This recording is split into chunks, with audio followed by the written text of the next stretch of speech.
نحمدہ و نصلی و نسلم علی رسولہ الکریم، اما بعد فاعوذ باللہ من الشیطان الرجیم، بسم اللہ الرحمن الرحیم، فاسألوا اہل الذکر ان کنتم لا تعلمون، صدق اللہ مولانا العظیم۔ آج کے اس مختصر سے پروگرام میں آپ سے جو بات کرنے جا رہا ہوں وہ جادو کے متعلق ہے۔ قرآن پاک میں اگر آپ حضرت سلیمان علیہ السلام کے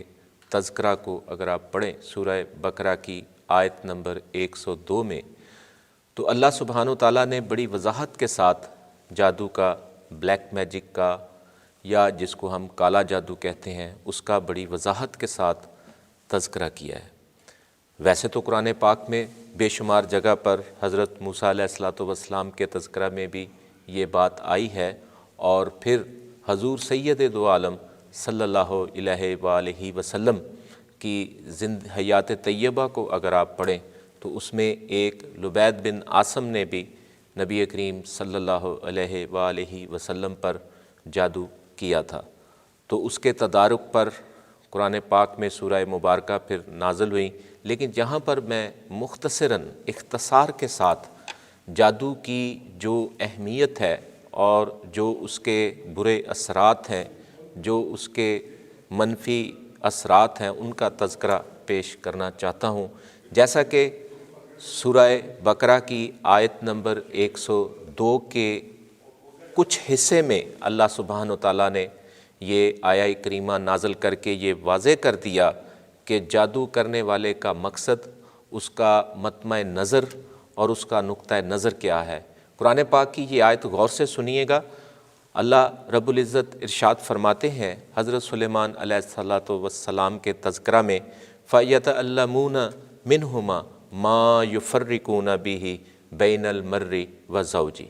اب اس آیہ کریمہ کا میں مفہوم آپ کے سامنے پیش کرنا چاہتا ہوں کہ اس زمانے میں حضرت سلیمان علیہ السلام کا جو دور حکومت تھا، جو دور نبوت تھا، جو دور رسالت تھا، اس میں اصل میں جو بنو اسرائیل کے لوگ تھے وہ عام طور پر جادو کرتے تھے، جادو کرواتے تھے، جادو کیا جاتا تھا۔ جادو کرنے کے لیے خبیث اور رذیل کلمات پڑھے جاتے تھے، شیطانی کلمات پڑھے جاتے تھے۔ اس کے تھوڑا سا پس منظر اگر میں محترم ناظرین آپ کو پیش کر دوں، کیونکہ یہ عام طور پر یہ سلسلہ چل چکا تھا، اتنا زیادہ ہو چکا تھا، تو حضرت سلیمان علیہ السلام نے تفاسیر میں ان آیہ کریمہ کی تشریح اور تفسیر جو میں نے پڑھی ہے وہ میں آپ کے سامنے پیش کر رہا ہوں۔ تو حضرت سلیمان علیہ السلام نے وہ تمام جو ذخیرہ تھا اس کو دفن کر دیا تاکہ لوگ اس شرانگیز کام سے گریز کریں۔ لیکن جب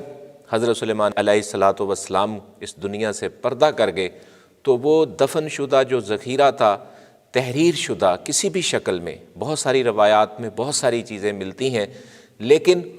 وہ جب ذخیرہ نکالا گیا تو اس وقت کے لوگوں نے، جو بنو اسرائیل کے لوگ تھے، انہوں نے یہ تشہیر کر دی، یہ عام کر دیا، یہ مشہور کر دیا کہ حضرت سلیمان علیہ السلام کے پاس جو معجزات تھے، جو آپ کے پاس جو حکومت کرنے کا جو طریقہ تھا، وہ ایک جادوگری تھی۔ تو یہ ایک حضرت سلیمان علیہ السلام پر ایک تہمت تھی، جس کا تذکرہ جب آخری نبی، آخر الزمان حضور سید یوم النشور صلی اللہ علیہ وآلہ وسلم مبعوث فرمائے گئے، جنہوں نے آدم سے لے کر جو اللہ کا پیغام تھا، اللہ کی الوہیت، اللہ کی ربوبیت، اللہ کی وحدانیت کو جو درجہ بدرجہ انبیاء بیان کرتے آ رہے تھے، تو محمد مصطفیٰ صلی اللہ علیہ وآلہ وسلم کو حضرت سلیمان علیہ السلام کا وہ زمانہ یاد کرا کے اللہ رب العزت نے یہ بیان کیا کہ در حقیقت اس کا میں مفہوم بیان کرنا چاہوں گا کہ در حقیقت حضرت سلیمان علیہ السلام جو تھے وہ کفر نہیں کرتے تھے، اس زمانے کے شیاطین کفر کرتے تھے، اور وہ اللہ کے نبی تھے اور ان کو حکومت اللہ کی طرف سے ملی ہوئی تھی، تو لہٰذا وہ شیاطین جو تھے وہ جادو یعلمون الناس السحر، وہ سحر کا جو شیاطین تھے وہ علم سکھایا کرتے تھے، وہ لوگ اس زمانے میں شیاطین کا کلمات خبیثہ، کلمات رذیلہ کو پڑھا کرتے تھے۔ پھر اللہ پاک نے یہ بیان کر کے محترم ناظرین یہ بیان کر دیا، واضح کر دیا کہ یہ کیوں کرتے تھے۔ فَيَتَعَلَّمُونَ مِنْهُمَا مَا يُفَرِّقُونَ بِهِ بَيْنَ الْمَرِّ وَزَوْجِ۔ دیکھیں محترم ناظرین کتنی اہم بات ہے، کتنی غور طلب بات ہے، کتنی توجہ طلب بات ہے کہ آپ یہ دیکھیں کہ جادو کرنے کا مقصد، جادو شیطانی کلمات خبیثہ اور رذیلہ کو پڑھنے کا مقصد جو تھا وہ میاں بیوی کے درمیان دوری پیدا کرنا، فتنہ پیدا کرنا، بگاڑ پیدا کرنا، نفرت پیدا کرنا، گھروں میں پراگندگی پیدا کرنا، انتشار پیدا کرنا، منتشر کرنا۔ اب آپ دیکھیں کہ جادو کا سلسلہ جو ہے وہ کب سے صدیوں پر محیط لوگوں میں چلا آ رہا ہے۔ جادو کیوں کیا جاتا ہے؟ جادو کب کیا جاتا ہے؟ جادو کیسے کیا جاتا ہے؟